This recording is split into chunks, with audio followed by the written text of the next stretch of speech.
Hello guys, how's it going? My name is Darren, and in today's video I'll be checking out Pharaohs for the patch 7.3 on the PTR.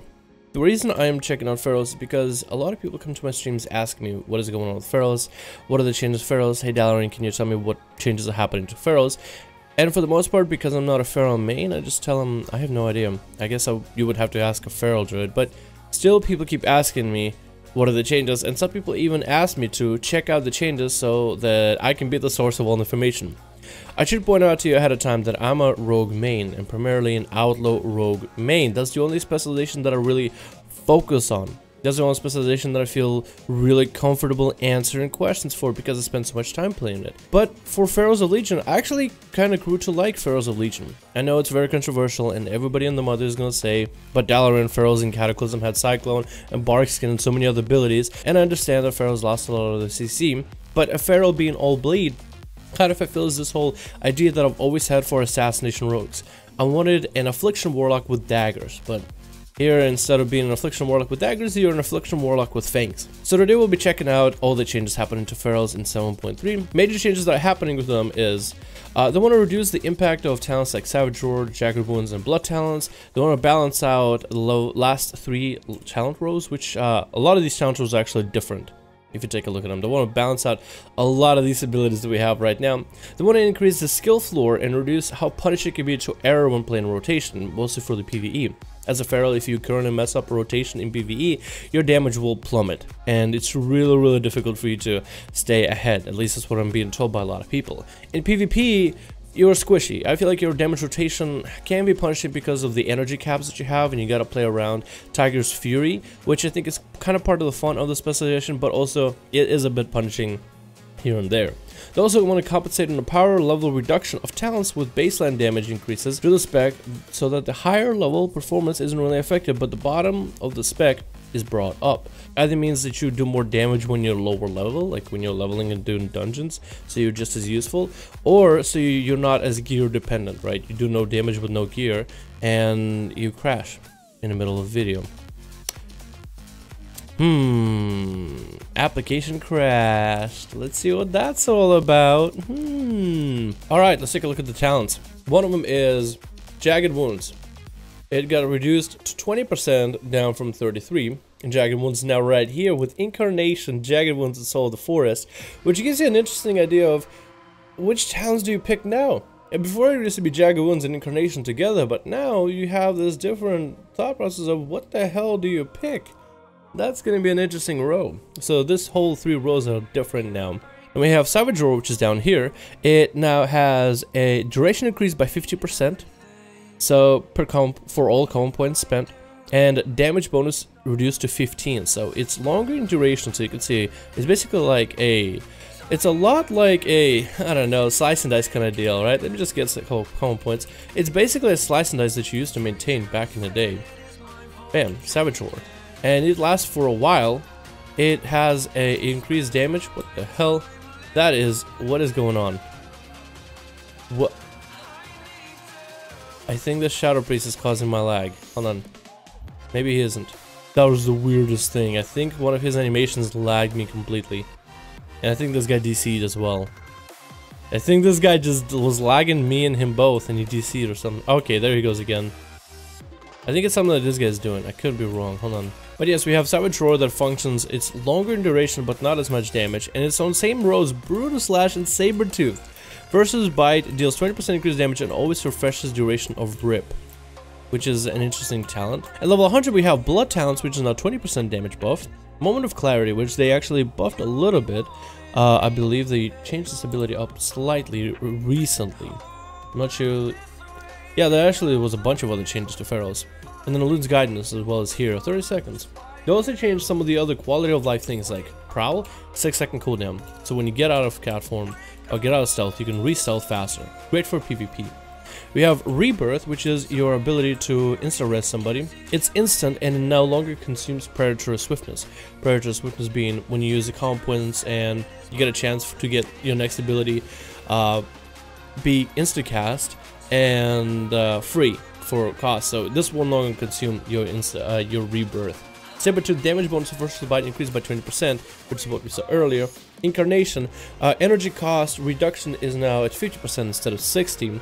This to balance out with the PvP, and you can only stealth in this once. So in a way, you use Incarnation with almost like a rogue vanish. So you can only re-stealth once for PvP because of the damage buffs that are getting added to Feral. They want people to be able to re-stun back to back to back.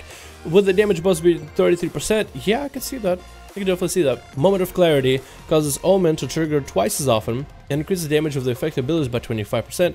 This is to better space out what is essentially a large energy proc and reduce slightly the impact of that a single target has on the resource income and pacing of the rotation. So that's pretty cool, making this ability a lot more useful. And Lude's Guidance cooldown reduced to 30 seconds, down from 45. Combo points granted reduced to 5 plus 5 over 5 seconds, down from 5 over 8 seconds. So you can use the ability more often, but the combo points you'll get is going to be, again, less. To maximize the use, with 8 combo points that it gets, that means it overdraws. So you need to be able to get combo points while building the combo points and use it so appropriately. So it was just so really weird. But here you can use Lude's Guidance, build in combo points, and then you have less combo points that you are not guaranteed to overdraw. So this is good. This is actually really good for specialization, I think. It's going to be a really interesting question of which abilities do you play with, which abilities do you use, what would you play with. This is actually a lot of interesting choices now. Also, I'm really bad at Feral, so I don't really know how to play this, by the way. So as I'm doing these rotations, please don't harass me.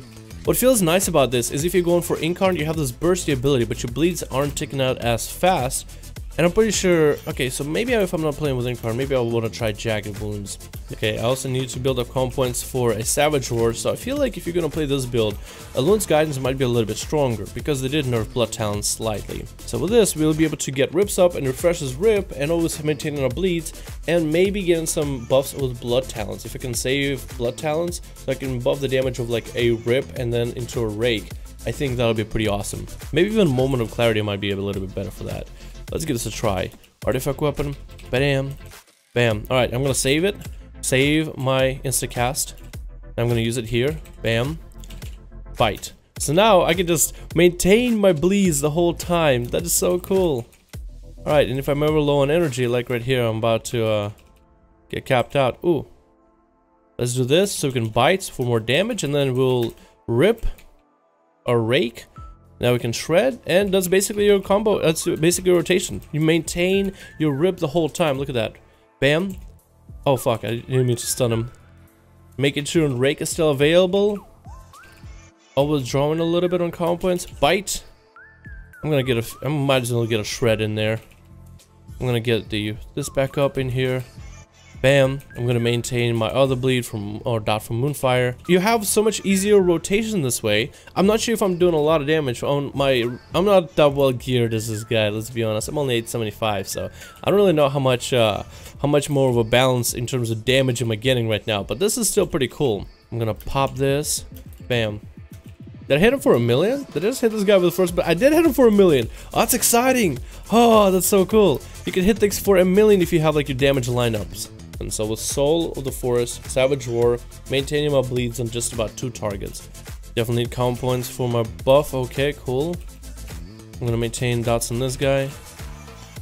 I'm gonna get an Omen of Clarity, proccing. Cool. Rake up again. And then we're gonna bite this time. This isn't something I usually see myself doing well in PvE. Like, I'm not doing a lot of PvE, but like, if ever there's a world boss around or whatever, I try to, you know, line up my rotation. And I feel like I kind of do it poorly half the time, and I don't really know what I'm doing. But this feels very comfortable. Yeah, I get a lot more procs and a lot easier when it comes to energy use and working with energy, because of the Omen of Clarity is proccing quite often, if anything. How does Omen of Clarity proc? Does it proc off of my your auto attacks have a chance to make clear casting happen. Okay, so those abilities are going to be hitting a little bit harder whenever clear casting does happen. Here we go. Here we are. Jesus, it can stack for 2, so you can just literally wait, right? If you don't have a need to shred people, you can just wait a little bit. You literally just wait, and you'll get those procs eventually. I might be literally saying this is so cool over nothing, but this seems like such a cool playstyle overall. Hold on. Bite. Oh, 1.4 million. I wonder if you could do something like this for PvP, right? Get some kind of a crazy build.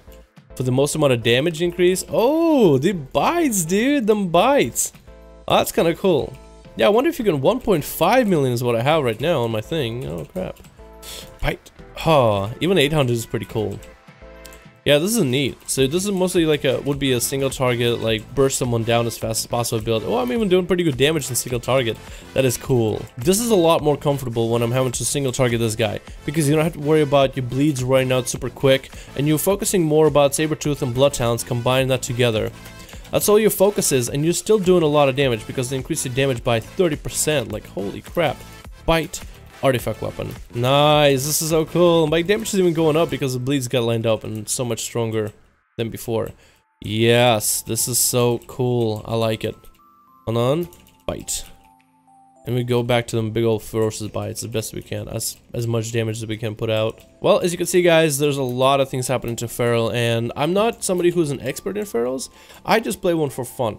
But I do kind of understand what a Feral is all about because I do play an Assassination Rogue. I won't say there's the same specialization, and they are different, but they both are about bleeds, and even the playstyle seems kind of similar-ish. Because a Feral is basically an Assassination Rogue with a little bit of a Subtlety Rogue added in there with a ferocious bite. It's not quite in Venoms or anything. Oh, what is going on? Something is definitely lagging in this game up. Somebody is using some ability that's causing like massive frame drops or something. Or maybe the game is just downloading something in the background. I have no idea, but it's been happening all day in PTR. Anyway, let me know what you guys thought about Ferals. And your opinions really matter more than mine. All I'm here to do is showcase you exactly what's happening to Ferals and what are some of the changes to them, and playing them and trying them out. Again, when I look at the numbers of DPS, I'm somebody who doesn't really have a lot of this, and my relics are not all that amazing either. So, you should be able to assess that, and maybe even forgive me on my noobness that I don't even have. What I can probably go put in another trait into something. Yeah, I almost can put it to change to some other ability real soon, but not a lot I can do about it right now.